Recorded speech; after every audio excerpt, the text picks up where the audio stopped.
দুই নেতা সৌদি আরব পালাতে গিয়ে সিলেট ওসমানী আন্তর্জাতিক বিমানবন্দরে আওয়ামী লীগের দুই নেতা আটক হয়েছেন। গতকাল সোমবার রাত 9:45টার দিকে বিমানবন্দরে ইমিগ্রেশন পুলিশ তাদের আটক করে। পরে তাদের সিলেট মেট্রোপলিটন পুলিশের কাছে হস্তান্তর করা হয়। আটকরা হলেন সিলেট মহানগর আওয়ামী লীগের সাংগঠনিক সম্পাদক সৈয়দ শামীম আহমেদ ও প্রচার সম্পাদক আব্দুর রহমান জামিল। সিলেট রেড কিসেন্ট শাখার সেক্রেটারি। আটকের সময় তারা হজের ইহরামের কাপড় পরা অবস্থায় ছিলেন। সিলেট মেট্রোপলিটন পুলিশের অতিরিক্ত উপকমিশনার মোহাম্মদ সাইফুল ইসলাম আটকের বিষয়টি নিশ্চিত করেছেন। বিমানবন্দর সূত্রে জানা গেছে, আটক আওয়ামী লীগের দুই নেতা বিমান বাংলাদেশ এয়ারলাইন্সের একটি ফ্লাইটে সৌদি আরবের জেদ্দায় যাওয়ার কথা ছিল।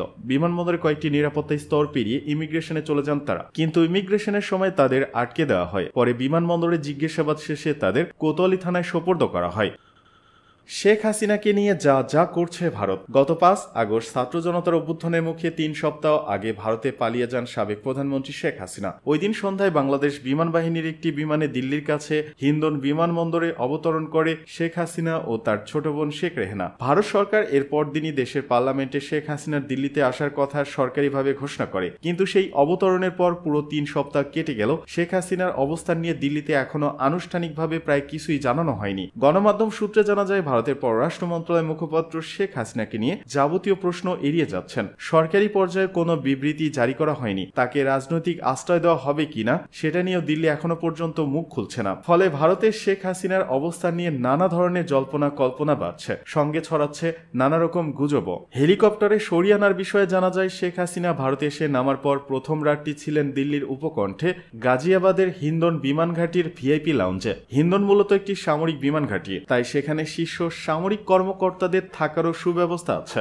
সেখানে প্রথম রাতটি কাটানোর পর তাকে গাজিয়াবাদেই আধা সামরিক বাহিনীর একটি সেফ হাউস বা অতিথি নিবাসে সরিয়ে আনা হয়েছিল বলে জানা যায়। তবে এখন তাকে সেখান থেকেও সরিয়ে রাতের অন্ধকারে রাজধানী দিল্লির কোনো গোপন ঠিকানায় মুভ করানো হয়েছে বলে জানা যায়। ফলে শেখ হাসিনা ও তার ছোট বোন শেখ রেহেনা এখন রয়েছেন দিল্লিতেই। আর এই মুভটা কোনো গাড়ি বহরে নয়, করানো হয়েছে আকাশপথে হেলিকপ্টারে চাপিয়ে। মেয়ে পুতুলের সঙ্গে দেখা হলো এ বিষয়ে জানা যায়, শেখ হাসিনার কন্যা সাইমা ওয়াজেদ পুতুল বিশ্ব স্বাস্থ্য সংস্থা WHO এর আঞ্চলিক কর্মকর্তা হওয়ার সুবাদে গত বছর থেকে মূলত দিল্লিতেই থাকেন। দক্ষিণ দিল্লির একটি অত্যন্ত অভিজাত এলাকায় খুব সুরক্ষিত পরিবেশে তার অফিস ও তার জন্য বাসা ভাড়া করেছিলেন বলে জানা যায়। তবে শেখ হাসিনা যখন 5 আগস্ট দিল্লিতে এসে নামেন, তিনি তখন WHO কাছে থাইল্যান্ডে ছিলেন। পরে অবশ্য দ্রুত দিল্লি ফিরে আসেন। শেখ হাসিনা দিল্লিতে এসে নামার ঠিক 2.5 দিন পর 8 আগস্ট সকালে তিনি একটি টুইটে জানান, এই কঠিন সময় মায়ের সঙ্গে দেখা করতে পারছি না, মাকে জড়িয়ে ধরতে পারছি না, আমার হৃদয় ভেঙে যাচ্ছে।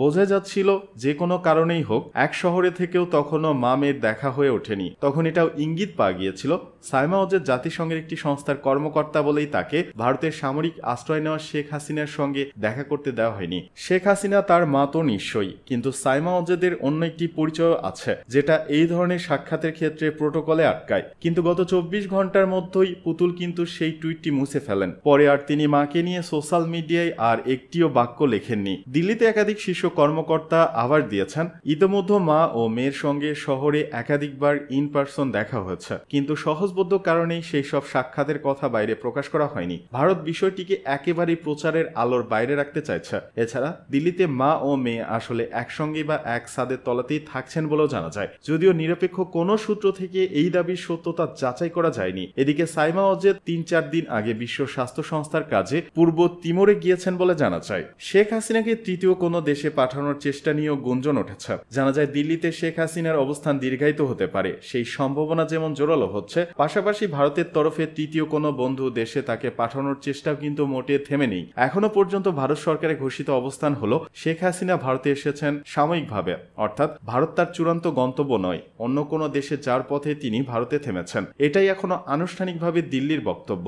তবে তিনি কতদিন ভারতে থাকতে পারবেন সে ব্যাপারে ভারত সরকার এখনো অবধি কিছুই বলেননি। পাশাপাশি তাকে রাজনৈতিক আশ্রয় দেওয়া হবে কিংবা হবে না সে ব্যাপারে একটি শব্দ খরচ করা হয়নি। গত 5 আগস্ট যখন শেখ হাসিনা ভারতের মাটিতে নামেন, দিল্লির ধারণা ছিল কয়েক ঘন্টা পরেই হয়তো তিনি যুক্তরাজ্যের উদ্দেশ্যে রওনা দিতে পারবেন। সেই সম্ভাবনা বাস্তবায়িত হতে না পারায় এরপর ধীরে ধীরে দিল্লির তরফেই বিভিন্ন দেশের সঙ্গে যোগাযোগ করা শুরু হয়। এর জন্য প্রথমে কয়েকটি দেশকে অ্যাপ্রোচ করা হয়েছিল, সেগুলো হলো সৌদি আরব, সংযুক্ত আরব আমিরাত ও ইউরোপের 2-1টি দেশ। তবে শেখ হাসিনা কোনো দেশেই আশ্রয়ের জন্য আবেদন করেননি। পুরো আলোচনায় চালানো হয়েছিল ভারতের তরফে, তবে যে কোনো কারণে কোথাও রাখার সিদ্ধান্ত হয়নি। এরপর আরেকটি দেশের সঙ্গে আলোচনা অনেক দূরে এগিয়েছিল, যারা ঠিক ভারতের ঘনিষ্ঠ বন্ধু হিসেবে পরিচিত নয়। এই দেশটি হলো মধ্যপ্রাচ্যের খুব প্রভাবশালী অর্থনৈতিক শক্তি কাতার। শেখ হাসিনাকে রাজনৈতিক আশ্রয় দেওয়ার ব্যাপারে কাতারের সঙ্গে ভারতের ইনফরমাল অনানুষ্ঠানিক আলোচনায় এখনো কোনো ব্রেক থ্রু হয়নি ঠিকই, আবার সেই কথাবার্তা পুরোপুরি ভেস্তেও যায়নি। এই জটিল আলোচনা এখনো চলমান।